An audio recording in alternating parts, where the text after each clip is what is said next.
Now girls, हमारा जो next question है वो क्वेश्चन नंबर 12 है। क्वेश्चन नंबर 12 आप देखेंगे, following is the balance sheet of Shreshtha Limited as on 31 March 2014। S.72 पर ये क्वेश्चन है। इसमें 4 नोट्स हैं, तो 4 नोट्स होने का मतलब नीचे 4 नोट्स टू अकाउंट आपको दे रखे हैं। फिर पूछा आपसे शेयर होल्डर फंड्स, आपसे कहा share capital, reserve and surplus के आगे नोट नंबर है तो हम यहाँ देख लेंगे। देखिए सरप्लस है, लॉन्ग टर्म बोरोइंग्स आया यहाँ पर, और करंट लाइबिलिटीज में ट्रेड पेबल्स आपको गिवन है। शॉर्ट टर्म प्रोविजन पहली बार आया है अभी हमारे सामने 2 नंबर, और इसमें प्रोविजन फॉर टैक्स मिला। क्लियर है। फिर टेंजिबल असेट्स के आगे नोट नंबर 3 है, तो हमने देखा मशीनरी एक्यूमुलेटेड डेप्रिसिएशन है। फिर इंटेंजिबल असेट्स के सामने भी नोट आया पहली बार, गुडविल आ गई। Inventories, trade receivable, cash and cash equivalent. तो एक बात तो पता चली कि ये जो आपको एक्यूमुलेटेड डेप्रिसिएशन गिवन है, मैंने आपको बताया था अगर क्वेश्चन में एक्यूमुलेटेड डेप्रिसिएशन गिवन होता है तो हम क्या करते हैं, 2 अकाउंट बनाते हैं। एक अकाउंट होता है एक्यूमुलेटेड डेप्रिसिएशन और एक अकाउंट होता है आपका कौन सा, मशीनरी अकाउंट। और देखिए एडजस्टमेंट भी इन्होंने क्या कही है कि ड्यूरिंग द ईयर, साल के दौरान, एक पीस ऑफ मशीनरी था 40,000 रुपए का, जिस पर एक्यूमुलेटेड डेप्रिसिएशन 30,000 रुपए का था, आपने उसे बेच दिया 9,000 रुपए में। क्लियर हो गई बात ये। तो चलिए अब हम क्या करते हैं, सबसे पहले अपना इस क्वेश्चन में हम net profit before tax and extra ordinary items लेते हैं, और साथ ही साथ हम वो 2 अकाउंट भी बना लेते हैं। तो चलिए सबसे पहले अकाउंट बना लेते हैं, मशीनरी अकाउंट। ये आ गया आपका मशीनरी अकाउंट, ये आपकी डेबिट साइड आ जाएगी मशीनरी अकाउंट की, ठीक है, और ये क्रेडिट साइड आ जाएगी। ठीक है, आप प्रॉपरली बनाएंगे स्केल से डेबिट साइड, और ये आपकी क्या आ गई, क्रेडिट साइड आ गई। ये रही, ये लीजिए क्रेडिट साइड। चलिए अब यहाँ पर हम नीचे आएंगे, एक्यूमुलेटेड डेप्रिसिएशन अकाउंट। मैं यहाँ लूंगा एक्यूमुलेटेड डेप्रिसिएशन अकाउंट। ये आ गया एक्यूमुलेटेड डेप्रिसिएशन अकाउंट, ये लीजिए। ठीक है, ये डेबिट साइड आ गई और ये आपकी आ गई क्रेडिट साइड। ठीक है, कॉलम वही बनेंगे, कुछ नया नहीं है इसके अंदर, और फॉर्मेट भी वही रहेगा। तो चलिए देखते हैं हम इसे। सबसे पहले मैंने आपको बताया था जब भी ये दोनों अकाउंट आप बनाएं, आप इसमें क्या करा करें, आप इसमें ये देखिए मैं यहाँ लिख देता हूँ क्वेश्चन नंबर 12, और पेज नंबर है ये S.72। क्लियर है बात। सबसे पहले आप मशीनरी अकाउंट का ओपनिंग क्लोजिंग बैलेंस लिखें, एक्यूमुलेटेड का ओपनिंग क्लोजिंग बैलेंस लिखें।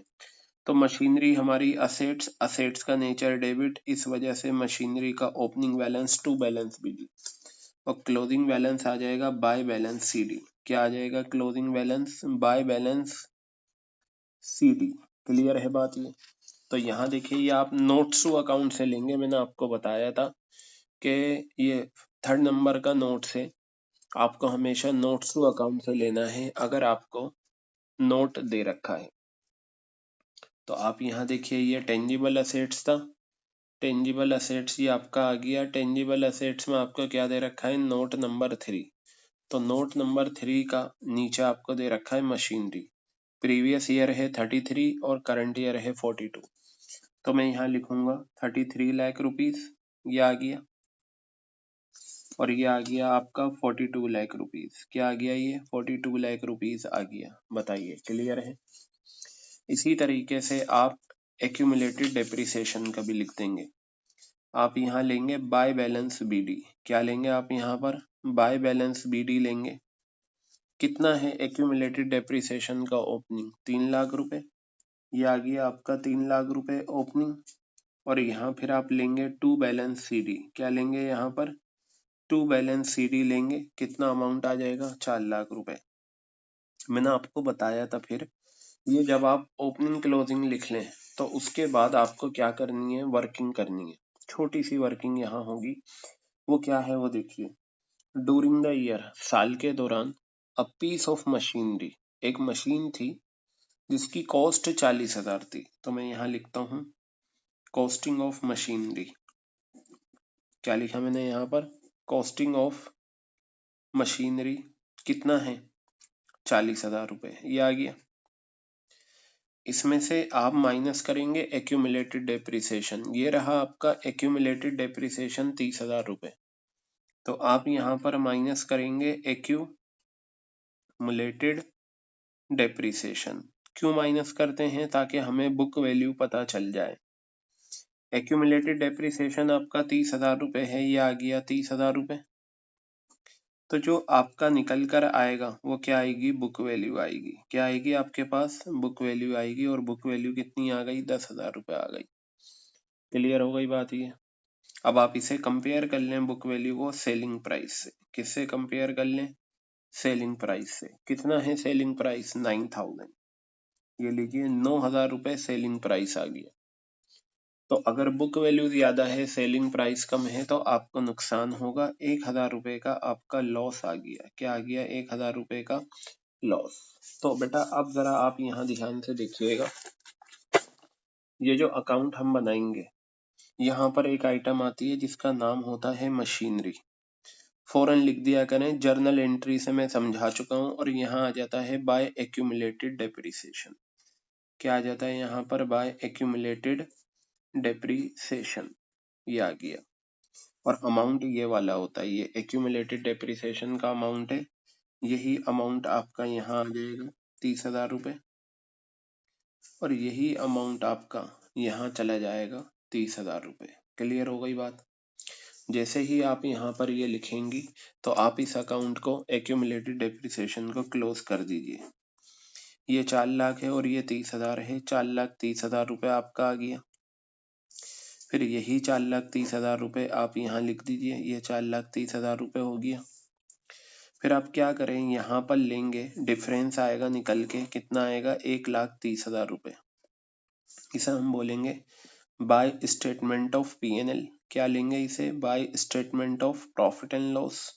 और ब्रैकेट में लिखेंगे डेप्रिसिएशन प्रोवाइडेड। क्या लेंगे, डेप्रिसिएशन प्रोवाइडेड। ये आ गया आपका डेप्रिसिएशन प्रोवाइडेड। बताइए, क्लियर हो गई बात ये आपके। ठीक है, डेप्रिसिएशन प्रोवाइडेड मेरा ये आ गया। अब इसके बाद आप क्या करेंगे, इस अकाउंट को क्लोज करेंगे। तो यहाँ पर देखिए आपका सेलिंग प्राइस कितना है, 9,000। तो मैं यहाँ लिखूंगा बाय बैंक और ब्रैकेट में लिखूंगा सेल। कितना है, 9,000 रुपीज। ये आ गया आपका 9,000। उसके बाद आपका लॉस हुआ है, तो लॉस भी यहाँ पर आता है बाय स्टेटमेंट ऑफ P&L। क्या लेंगे आप, by statement of P&L, bracket में लिखेंगे लॉस। कितना अमाउंट आ गया, 1,000 रुपए ये आपका आ गया। क्लियर है। बस अब आप इस अकाउंट को क्लोज करें। यहाँ डिफरेंस आएगा, परचेज आएगा। तो मैं इसे क्लोज कर देता हूँ। कितना हो गया ये आपका, 42 लाख तो ये है, और 40,000 ये ऊपर वाला आ गया। तो आपका हो जाएगा 42,40,000 रुपीज। क्लियर है। Same total will be written here, 42,40,000। तो यहाँ जो आपका डिफरेंस आएगा निकल के, ये आपका आएगा 9,40,000। कितना आ गया ये, 9,40,000 आ गया। और इसे आप कहेंगे to bank in bracket purchase. क्या लिखेंगे आप, टू बैंक ब्रैकेट में परचेज। और बेटा ये बैलेंसिंग फिगर आएगी आपकी। क्या आएगी, बैलेंसिंग फिगर। ये बैलेंसिंग फिगर आ गई। ये भी आपका बैलेंसिंग फिगर निकलता है क्योंकि माइनस करके आता है, बैलेंसिंग फिगर। अब आप क्या करें, ये तो आपने बना लिए दो अकाउंट। अब आप वो नेट प्रॉफिट वाली जो कैलकुलेशन है वो कर लें। तो मैं यहाँ पर लिखता हूँ नेट प्रॉफिट। क्या लेते हैं हम इसमें, क्लोजिंग माइनस ओपनिंग। और बताइए नेट प्रॉफिट कहाँ मिलेगा, रिजर्व एंड सरप्लस में। तो ये क्वेश्चन आपके सामने है, ये रहा रिजर्व एंड सरप्लस।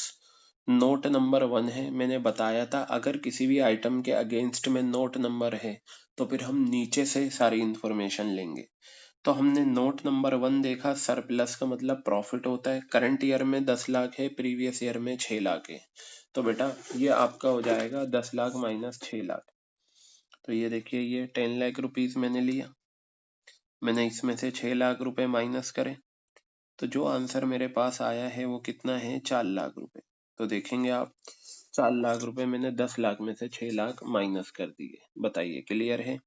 अब इसमें 4 चीजें ऐड होती हैं। कितनी चीजें ऐड होती हैं, 4। पहली होती है जनरल रिजर्व।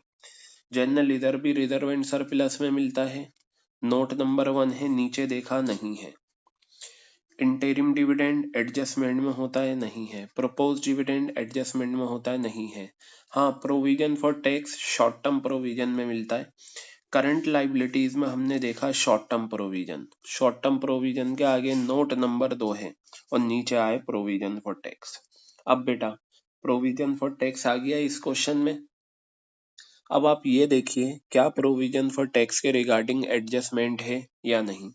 देखा तो नीचे कोई एडजस्टमेंट नहीं है। मैंने आपको ट्रीटमेंट समझाया था कि अगर प्रोविजन फॉर टैक्स के रिगार्डिंग कोई भी एडजस्टमेंट ना हो तो करंट ईयर वाला क्या होता है, ऐड हो जाता है नेट प्रॉफिट में। करंट ईयर वाला कितना है, 1,40,000। तो मैं यहाँ लिखूंगा provision for tax, provision for tax. आप चाहें तो लिख सकते हैं यहाँ करंट ईयर, ये आ गया करंट ईयर, मत लिखना, मैंने समझाने के लिए लिख दिया। 1,40,000 रुपये ये आ गया। तो जो आपका आंसर आएगा वो 5,40,000 रुपये आएगा, क्योंकि और कोई इंफॉर्मेशन नहीं है। तो इसी को हम कहेंगे net profit before tax and extra ordinary items. Net profit before tax and extra ordinary items. Clear है ये। तो ये आपकी वर्किंग नोट्स हो गए। मशीनरी अकाउंट बन गया, एक्यूमुलेटेड डेप्रिसिएशन बन गया, फिर उसकी छोटी सी वर्किंग हो गई, फिर आपका ये आ गया net profit before tax and extra ordinary items. चलिए अब हम क्या करते हैं, कैश फ्लो स्टेटमेंट बनाते हैं, फॉर्मेट अपना, और इस क्वेश्चन को सॉल्व करेंगे। ठीक है, तो बेटा यहाँ पर आप लिखेंगे कैश फ्लो स्टेटमेंट। ये आपका आ गया कैश फ्लो स्टेटमेंट, और यहाँ पर आ जाएगा for the year ended, for the year ended कितना है, 31 मार्च 2014। ठीक है, तो आपको पता है पूरे पेज पे ही ये बनता है। इसमें आपको पूरे पेज पर ही बनाना होता है, पूरे पेज पर ये फॉर्मेट आपका आ जाएगा। ठीक है, तो सबसे पहले मैं लेता हूँ cash flow from operating activities. Cash flow from operating activities, operating activities से कैश फ्लो। ठीक है, तो चलिए देखिएगा, सबसे पहले क्या लिखते हैं, net profit before tax and extra ordinary items. Net profit before tax and extra ordinary items. ये तो आप कंप्यूट कर चुके हैं। ये देखिए पेज टर्न करा, ये आपका आया था 5,40,000 रुपीज। कितना आया था ये आपका, 5,40,000 रुपीज आपका आया था। ठीक है, ये आ गया 5,40,000, तो मैंने ये यहाँ पर लिख दिया 5,40,000 रुपीज। अब इसमें आप क्या करेंगे, इसमें आप ऐड करेंगे items to be added, items to be added. ठीक है, आइटम्स टू बी एडेड को करने का सबसे आसान तरीका यही है कि आप जो आपने अकाउंट बनाए हैं वहां से दो चीजें आपको मिल जाएंगी, डेप्रिसिएशन और लॉस। तो सबसे पहले वहां से डेप्रिसिएशन और लॉस लेते हैं। ये रहा डेप्रिसिएशन प्रोवाइडेड, 1,30,000 रुपये आपको दे रखा है, और लॉस है 1,000। ठीक है, तो मैं यहाँ लिखता हूँ depreciation on machinery, depreciation on machinery कितना है आपको, 1,30,000 रुपये ये दे रखा है। और लॉस ऑन मशीनरी कितना है, 1,000 रुपए। लॉस ऑन मशीनरी कितना दे रखा है, 1,000 रुपए दे रखा है। ये दो चीजें आ गई बेटा। अब आप शेयर होल्डर फंड्स में आपको कुछ नहीं मिलेगा। नॉन करंट लाइबिलिटीज में जो ये लॉन्ग टर्म बोरोइंग्स होती है ना, इसका इंटरेस्ट आ जाता है, लेकिन इससे पहले परसेंटेज है नहीं तो हम इसे छोड़ देंगे। करंट लाइबिलिटीज में भी इंटरेस्ट होता है, शॉर्ट टर्म बोरोइंग्स पे वो भी नहीं है। हाँ, इंटेंजिबल एसेट्स आपको दे रखा है 4 नंबर, इसे जरूर चेक कर लेना। 4 नंबर का नोट देखा, गुडविल। गुडविल प्रीवियस ईयर में थी 5,40,000 और करंट ईयर में बढ़ गई 9,40,000 हो गई। बढ़ गई, बढ़ती है जब गुडविल, तो मैंने नोट्स में समझाया था, वो परचेज ऑफ गुडविल कहलाती है। क्या कहलाती है, परचेज ऑफ गुडविल कहलाती है। और परचेज ऑफ गुडविल जो होती है वो कहाँ जाती है, इन्वेस्टिंग एक्टिविटीज में जाती है। परचेज ऑफ गुडविल कहाँ जाती है बेटा, इन्वेस्टिंग एक्टिविटीज में जाती है। तो चलिए मैं यहाँ पर बस यही दो चीजें मुझे गिवन है, तो मैं यहाँ आउटर कॉलम में लिख दूं 1,31,000 रुपीज। क्लियर है बात ये।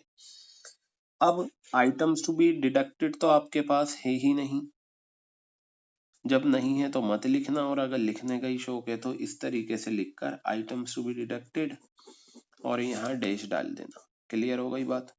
तो बेटा ये आपका आ गया operating profit. Operating profit before working capital changes. Operating profit before working capital changes. ठीक है, कितना आ गया ये, 6,71,000 रुपीज आ गया। अब आप इसमें क्या करें, ऐड करें increase in current liabilities, increase in current liabilities, ये आ गया, and decrease in current assets, decrease in current assets. Current liabilities का इंक्रीज ऐड कर देंगे, करंट असेट्स का डिक्रीज लेस कर देंगे। ये लीजिए जी। तो चेक करते हैं कौन कौन सी करंट लाइबिलिटीज इंक्रीज हुई हैं।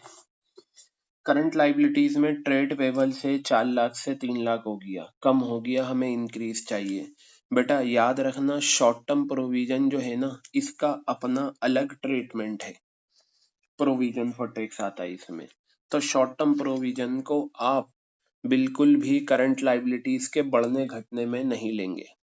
जैसे हम करंट असेट्स में कैश एंड कैश इक्विवेलेंट को नहीं लेते बढ़ने घटने में, इसी तरीके से हम करंट लाइबिलिटीज के शॉर्ट टर्म प्रोविजन को नहीं लेंगे बढ़ने घटने में। हाँ, आगे कैसे आएगा उसमें मैं समझाऊंगा, क्योंकि ज्यादातर जो आपको क्वेश्चन में शॉर्ट टर्म प्रोविजन मिलेगा उसके आगे नोट नंबर होगा, और नोट नंबर में आपको mostly provision for tax he given होता है। क्या गिवन होता है, प्रोविजन फॉर टैक्स। पहले प्रपोज डिविडेंड भी इसी हेडिंग में आया करता था, लेकिन उसका ट्रीटमेंट हटा दिया गया है यहाँ से। तो शॉर्ट टर्म प्रोविजन के आगे अगर आपको नोट नंबर दे रखा है तो वो डेफिनेटली प्रोविजन फॉर टैक्स होगा। और शॉर्ट टर्म प्रोविजन को हम इंक्रीज और डिक्रीज इन करंट लाइबिलिटीज के तौर पर नहीं लेंगे। क्लियर हो गई बात। तो पता चला मेरी करंट लाइबिलिटीज इंक्रीज तो कुछ भी नहीं है। अब डिक्रीज इन करंट असेट्स देखा तो 3,20,000 से 5 लाख हो गया, ये इंक्रीज हो गया और ये बराबर है। तो पता चला ये जो मेरी हेडिंग्स हैं, इंक्रीज इन करंट लाइबिलिटी और decrease in current liability, current assets, ये। अब आप कहें सर जब ये डैश आ रहा है तो हम लिखें क्यों? बेटा लिख, पता तो तब चलेगा ना जब आप लिख दोगे, बिना लिखे पता कोई चलेगा आपको? तो इसलिए आपको लिखना पड़ेगा। तो अब आप यहाँ देखिए, decrease in current liabilities, current liabilities का डिक्रीज लेंगे हम, and increase in current assets. Current assets हम क्या लेंगे, इंक्रीज लेंगे। डिक्रीज इन करंट लाइबिलिटीज लेंगे, इंक्रीज इन करंट असेट्स लेंगे। देखिए करंट लाइबिलिटीज डिक्रीज आपके पास ट्रेड पेबल से, और ट्रेड पेबल्स 4 लाख से 3 लाख हो गया, कम हो गया। तो आप यहाँ लिखेंगे ट्रेड पेबल्स कितना आ गया, ये 1 लाख रुपए आपका यहाँ पर आ गया। क्लियर है, शॉर्ट टर्म प्रोविजन हम नहीं लेंगे। अब आप देखिए करंट असेट्स इंक्रीज होती हुई, तो करंट असेट्स इंक्रीज में 3,20,000 से 5,00,000 हो गया इन्वेंट्रीज। तो इन्वेंट्रीज यहाँ पर आप लिखेंगे,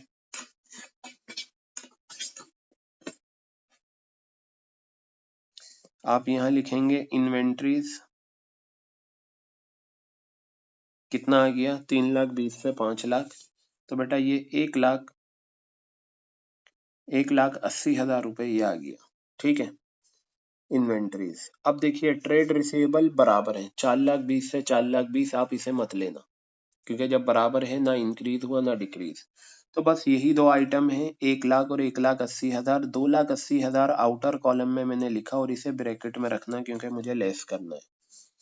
तो आपका जो आंसर आएगा यहाँ से निकल के 6,71,000 में से 6,71,000 में से आप माइनस करेंगे 2,80,000।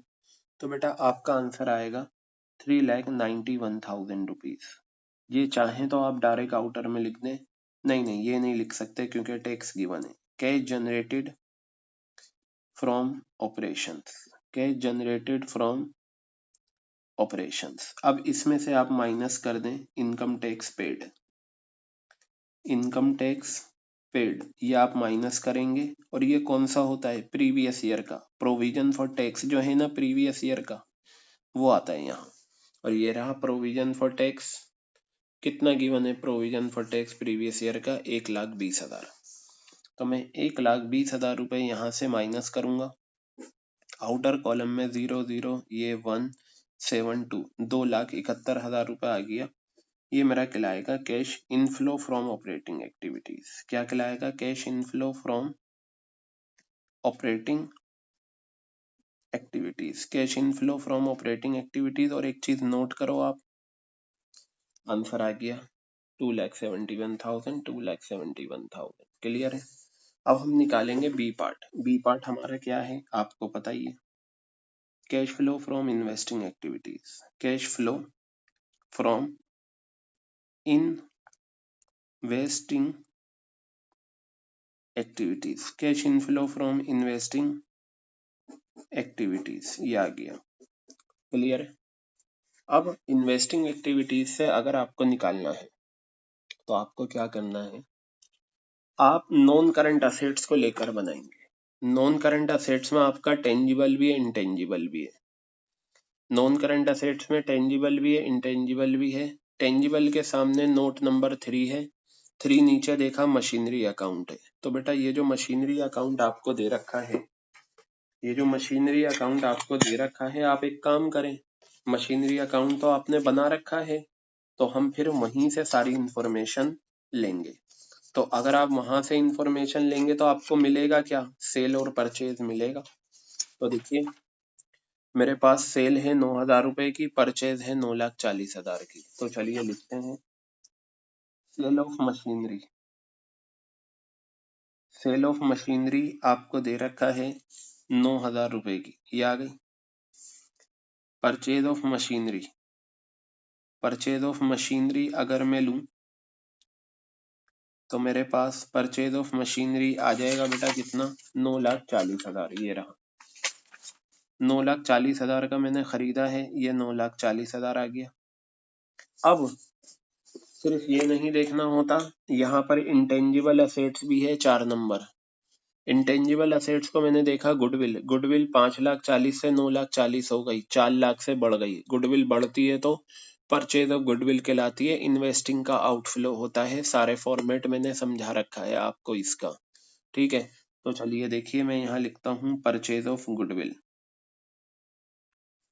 तो यहाँ पर आएगा परचेज ऑफ गुडविल,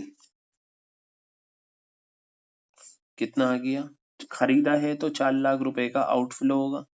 तो बेटा आपका जो ये फाइनल आंसर बाहर आएगा, ये आएगा आपका, इन दोनों को ऐड करोगे 13,40,000 माइनस कर दो 13,31,000 रुपीज। और क्योंकि ये बड़ा है तो ये ब्रैकेट में, इसे हम बोलेंगे कैश यूज्ड इन, क्या बोलेंगे, cash used in investing activities, cash used in investing activities. Clear है बात ये। तो ये आपका इन्वेस्टिंग एक्टिविटीज का 13,31,000 आ गया। ये देखिए आंसर ये रहा 13,31,000। अब इसके बाद आप सी पार्ट निकाल लीजिए, cash flow from financing. Cash flow from financing activities, cash flow from financing activities ये लीजिए, cash flow from financing activities. अब बेटा इसमें आप क्या करेंगे, सबसे पहले शेयर होल्डर फंड में शेयर कैपिटल 30 लाख से 40 लाख हो गया, ये रहा 30 लाख से 40 लाख बढ़ गया। शेयर कैपिटल बढ़ता है तो इसका मतलब हमने और शेयर्स इशू करे, तो ये कहलाएगा इशू ऑफ शेयर्स। क्या कहलाएगा, इशू ऑफ शेयर्स। कितना आ गया ये, 10 लाख रुपए पॉजिटिव। शेयर कैपिटल अगर बढ़ता है तो इसका मतलब हमने शेयर्स इशू करे हैं। क्लियर हो गई बात आपके। अब इसके बाद आप ये देखिए, लॉन्ग टर्म बोरोइंग्स, ये एक तरीके का लोन है। 4 लाख से 6 लाख हो गया, यानी कि लॉन्ग टर्म बोरोइंग्स, यानी कि हमने बोरोइंग्स करी, उधार लिया लॉन्ग टर्म के लिए। पिछले साल 4 लाख था, इस साल 6 लाख हो गया, बढ़ गया। बढ़ेगा कब, जब हमारे पास पैसा आएगा, तो इसका मतलब ये पॉजिटिव होगा और हम इसे लिखते हैं proceeds from long term borrowings. ये मैंने लिखवाया था, कम होता है तो पेमेंट हो जाती है। Proceeds from long term borrowings, कितना अमाउंट है ये, 2 लाख रुपए आपका आ गया। क्लियर है बात। अब बेटा इसमें और कुछ है नहीं, इंटरिम और प्रोपोज डिविडेंड आता है वो है नहीं, तो बस यही दो इंफॉर्मेशन थी इसमें। बस अब आप क्या करिए, यहाँ पर ध्यान से देखिएगा, इन दोनों को ऐड कर दीजिए, 12 लाख रुपए आउटर कॉलम में आ गया। इसे अब देखिए, जो बड़ा बनता है वो ऑपरेटिंग एक्टिविटीज होता है, बाकी इन्वेस्टिंग और फाइनेंसिंग छोटे छोटे आते हैं। तो ये आपका कहलाएगा cash inflow, cash inflow from financing activities, cash inflow from financing activities, financing activities. Clear है। अब आप क्या करें, ए बी सी को ऐड कर लें, ए प्लस बी प्लस सी। ये कितना है आपका, 2,71,000 रुपए है, ये रहा। और ये कितना है, 13,31,000 रुपीज है, और ये आपका प्लस हो गया 12 लाख रुपए। ठीक है, तो ये आपका जो आंसर आएगा, 12 लाख में 2,71,000 आप ऐड करेंगे। ठीक है, इसमें से माइनस कर दीजिए 13,31,000 रुपए, 1,40,000 रुपए ये आपका टोटल आ गया। इसे आप नाम दे दीजिए net increase in cash and cash equivalents, cash and cash equivalents. ठीक है, इसमें आप ऐड कर दें opening cash and cash equivalents, opening cash and cash equivalents.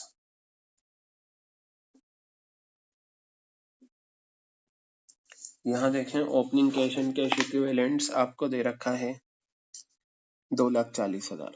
तो 2,40,000 जैसे ही मैं इसमें ऐड करूंगा, मेरे पास आंसर कितना आ रहा है, ये देखिए, 1,40,000 में 2,40,000 में ऐड करूंगा तो मेरे पास आंसर आ जाएगा 3,80,000। इसे मैं नाम दूंगा closing cash and cash equivalents.